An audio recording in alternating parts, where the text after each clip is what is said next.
Teleamazonas presenta 24 horas con Liz Valareso y Gabriela Galárraga.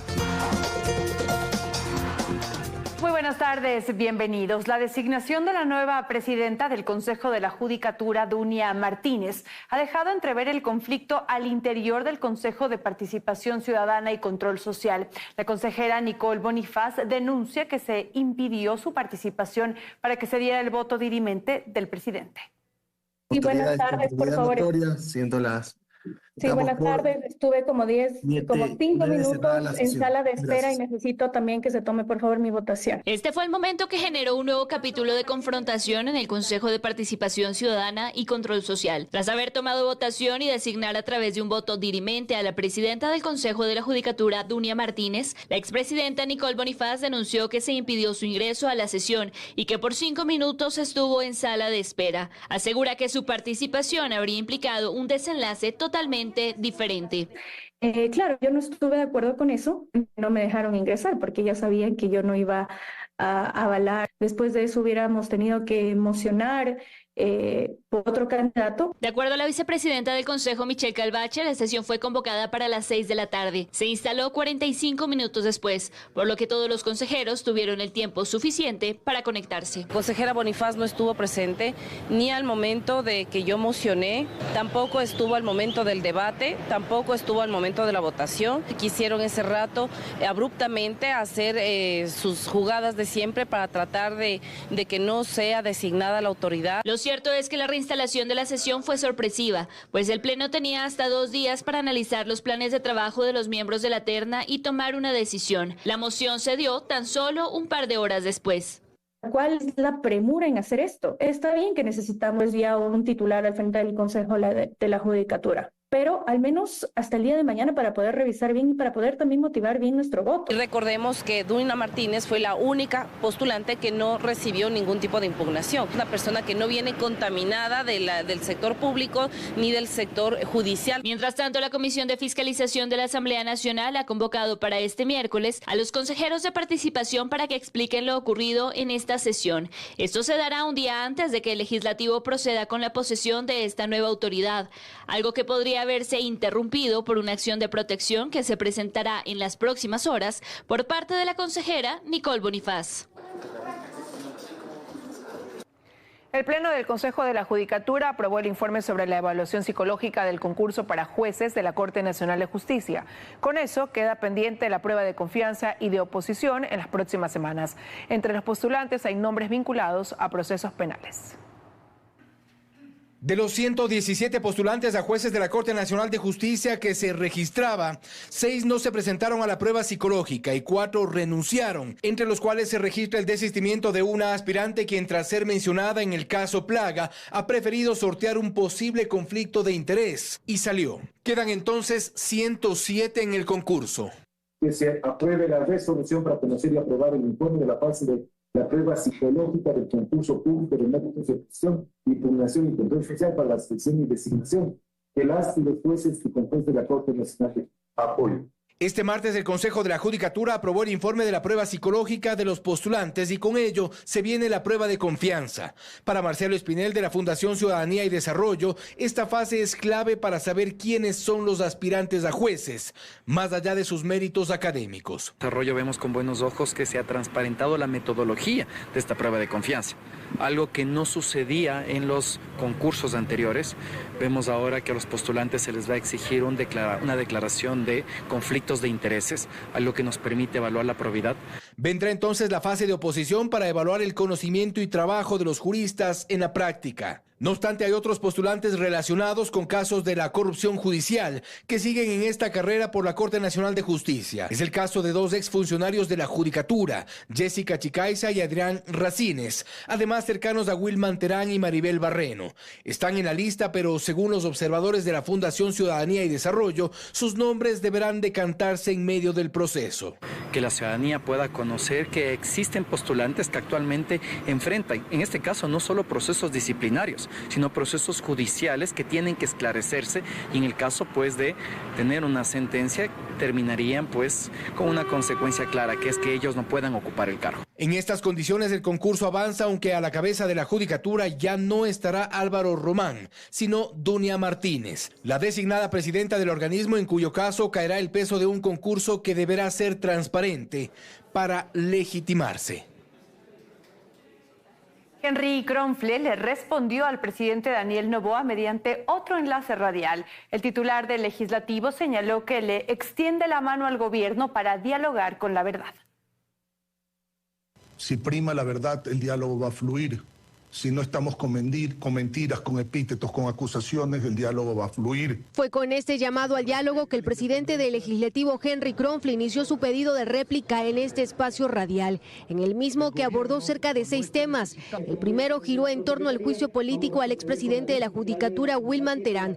Sobre este tema descartó todo tipo de maniobra para salvarlo. Este juicio ha sido aprobado ayer con 88 votos en el Pleno Nacional, y ese juicio está convocado para el próximo martes. Ante un supuesto pacto entre la Revolución Ciudadana y el Partido Social Cristiano para cumplir una agenda de impunidad, no dando paso a la conformación de una comisión para analizar las declaraciones de desanción para el país en medio de la crisis diplomática con México. Si por esas declaraciones se quiere, presumo yo, considerar traidor a la patria o lo que fuera, ¿por qué no denuncian ante la Fiscalía General del Estado el expresidente Correa? Pero dejen el show. En tanto que sobre la sospecha de acelerar el juicio político a la canciller Gabriela Sommerfeld, Kronfle dijo que el gobierno intentó desnaturalizar la esencia de esta sanción, colocando nombres para blindarse. Que Henry Kronfle, el que estaba impulsando ese juicio, para dejar, imagínense, se han atrevido a decir, para dejar suelto a Glass y sacarlo de la cárcel. Primero, que tiene que ver un juicio político con un juicio en la arena jurisdiccional. Una ignorancia total. Nosotros no interferimos con otros poderes del Estado. Nosotros no. Finalmente, Kronfle dijo desconocer si se ha hecho el envío de alguna solicitud a algún ministerio o al director del SNAI para excarcelar a sentenciados a cambio de votos en la Asamblea.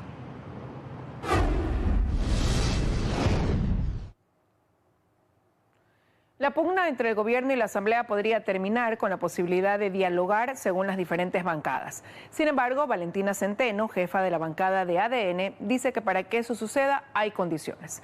Karen Aro recogió las posiciones de los partidos políticos y nos amplía la información a esta hora. Hola, Karen. Así es, ¿cómo están? Buenas tardes. La intención de dialogar con el Ejecutivo empieza a rondar a la Asamblea Nacional. Al menos así lo ha dicho el presidente de la Asamblea Nacional, Henry Kronfle. Decisión a la cual se suman los diferentes legisladores de las bancadas aquí en la Asamblea Nacional. Pero para que esto pueda darse, el Ejecutivo pone condiciones. La jefa de la bancada de gobierno ADN, Valentina Centeno, dijo que esto podría concretarse únicamente una vez que la Asamblea Nacional deje de atacar al gobierno, ha dicho ya el presidente Daniel Noboa. Pero en el siguiente reportaje yo les cuento los detalles. Veamos.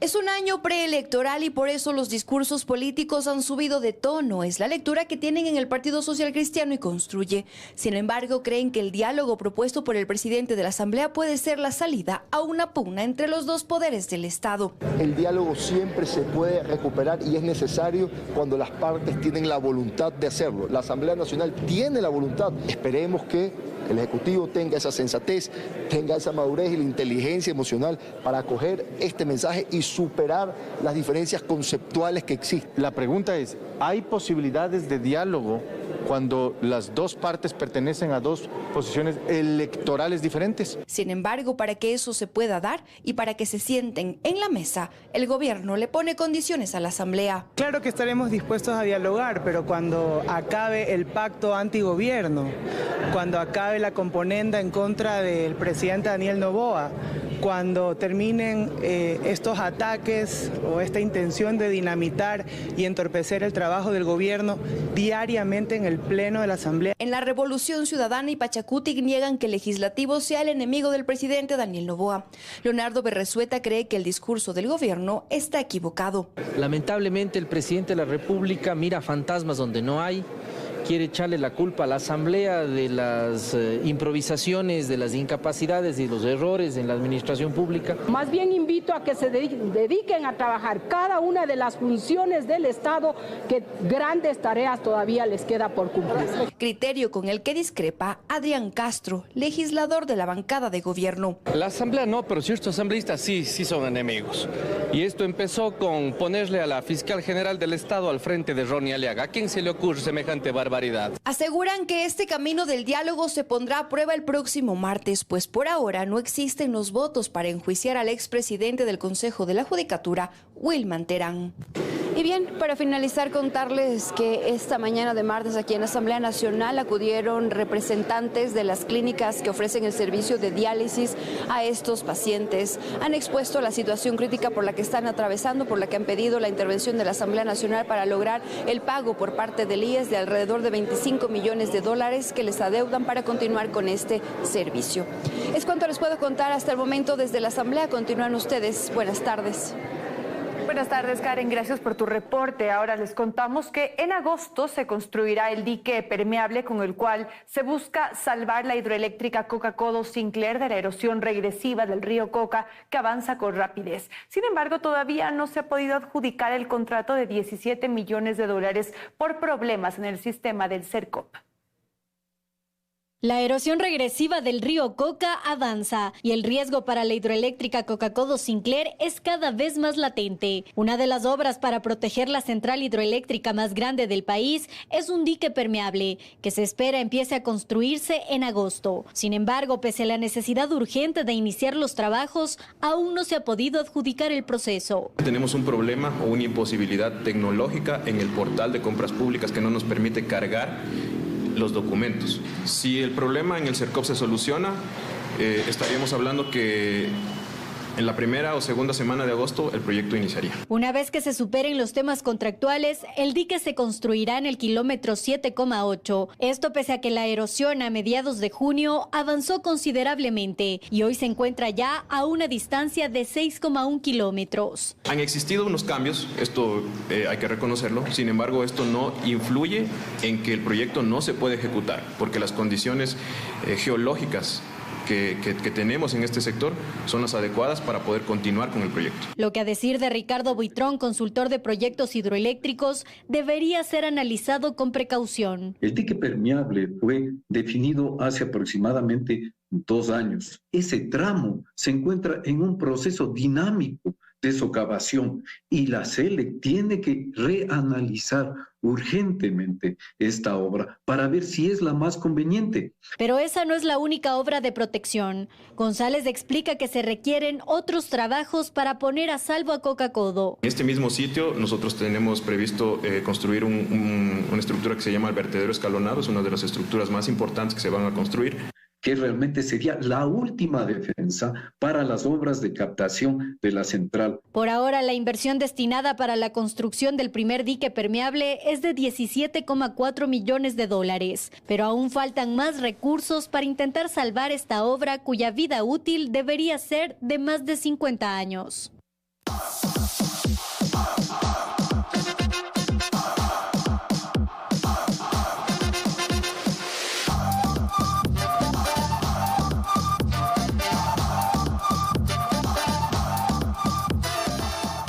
Inician las semifinales de la Eurocopa y la Copa América 2024 y ya nos acompaña Hugo Quintana aquí en el estudio. Mi querido Hugo, ¿cómo estás? Día de fútbol. ¿Cuáles son las selecciones que juegan hoy? Liz, amigos, ¿qué tal? Buenas tardes. Bueno, en la Eurocopa tendremos el duelo entre España y Francia, 2 de las favoritas, solo una podrá llegar a la final, mientras que en la Copa América el duelo entre Argentina y Canadá. El gran favorito, Argentina, pero frente a la sorpresa hasta el momento, el cuadro canadiense. ¿España o Francia? Es complicado dar un pronóstico, yo creo que en este tipo de encuentros. Está pero bien. Vamos con los detalles.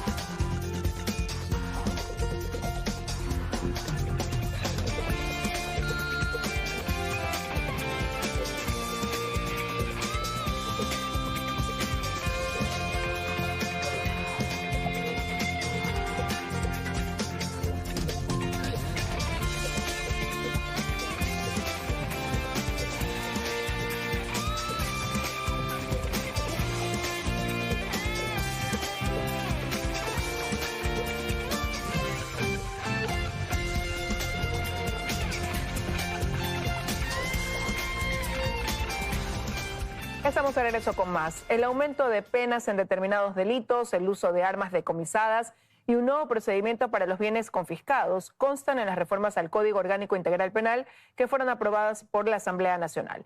El texto aún debe pasar por el Ejecutivo. A 4 días de vencer el plazo y por unanimidad, la Asamblea Nacional aprobó una serie de reformas que viabilizan los resultados de la última consulta popular. Se propone un incremento considerable de penas.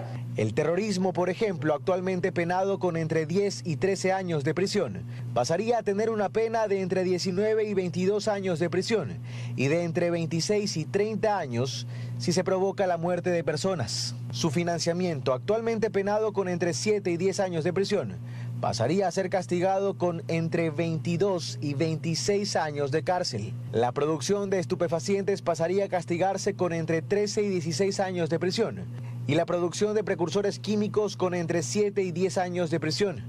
Este último una pena equivalente al doble del actual. El tráfico de drogas, según las escalas, pasaría de entre 1 y 13 años de prisión a entre 3 y 26 años de cárcel.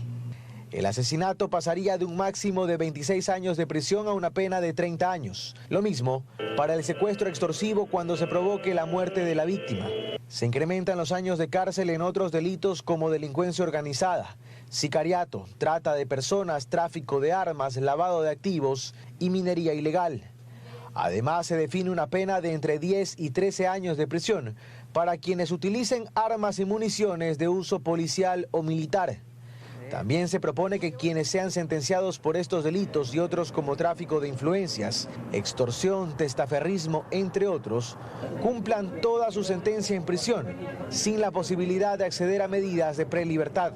Se simplifica el procedimiento para que el Estado pase a ser el titular de los bienes de origen ilícito y se viabiliza la utilización por parte de la fuerza pública de armas confiscadas al crimen. Ahora, el Ejecutivo debe aprobar, vetar total o parcialmente el texto propuesto por la Asamblea Nacional.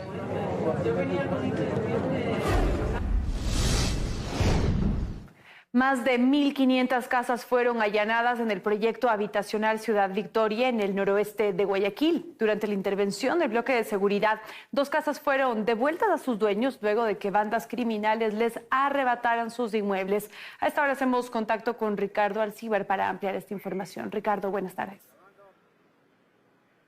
¿Qué tal? Así es, muy buenas tardes. Estamos en la unidad de vigilancia comunitaria perteneciente al distrito Nueva Prosperina y al distrito Florida. Hasta este punto acabaron de llegar los jefes policiales con los últimos resultados luego de este operativo Resurgir número 26 y por el cual les hemos preparado un reportaje. Veamos. De esta forma, fue como al menos 1.000 uniformados, entre miembros de la Policía del Distrito Nueva Prosperina y militares, además de funcionarios de la Secretaría de Asentamientos Humanos Irregulares, ingresaron al proyecto habitacional Ciudad Victoria, ubicado en el noroeste de Guayaquil.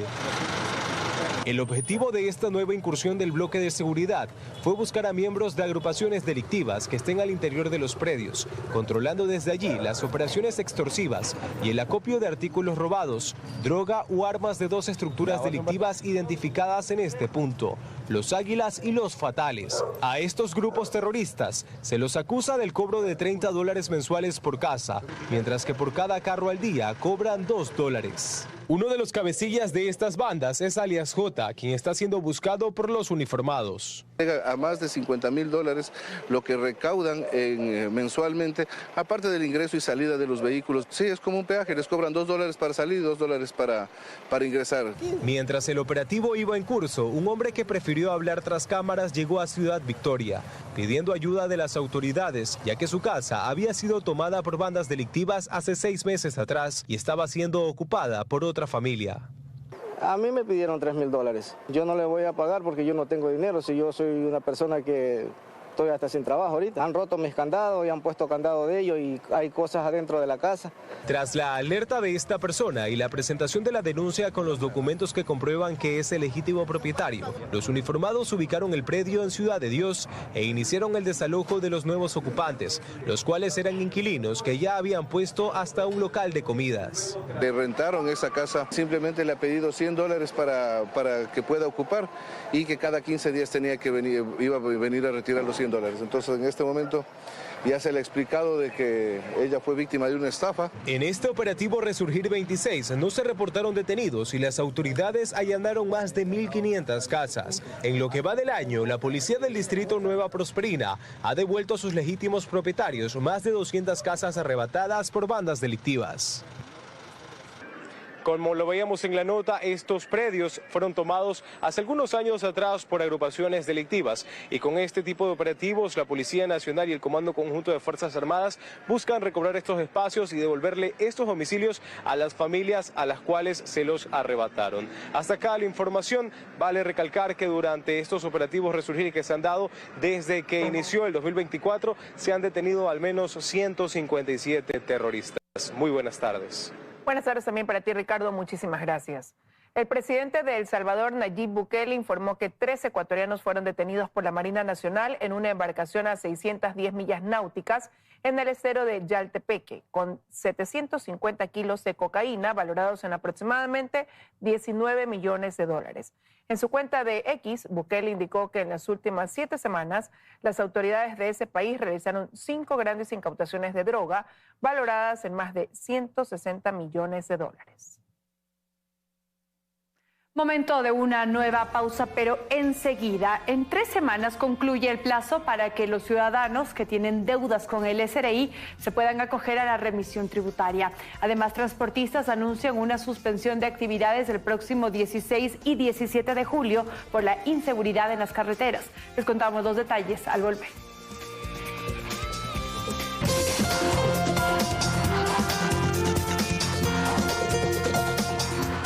Seguimos con más. Abel Gómez, presidente de la Federación Nacional de Cooperativas de Transporte Público de Pasajeros del Ecuador, anunció un paro nacional para el próximo 16 y 17 de julio por la inseguridad que existe en las carreteras. Tenemos que trabajar y exigir que se trabaje un plan de seguridad serio. Y esto es simplemente sentándonos en una mesa para poder hacerlo.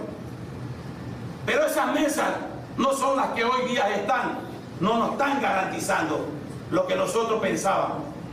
Yo creo, compañeros, que en honor, señor presidente, en honor a las vidas caídas, a las personas que han muerto, que han fallecido, sean usuarios, sean transportistas, sean choferes profesionales, hay que guardarles un luto, hay que apagar los motores. No se puede seguir trabajando en estas condiciones.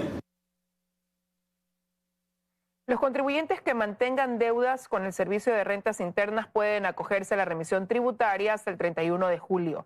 Al momento, el SRI ha recaudado $300 millones con este mecanismo.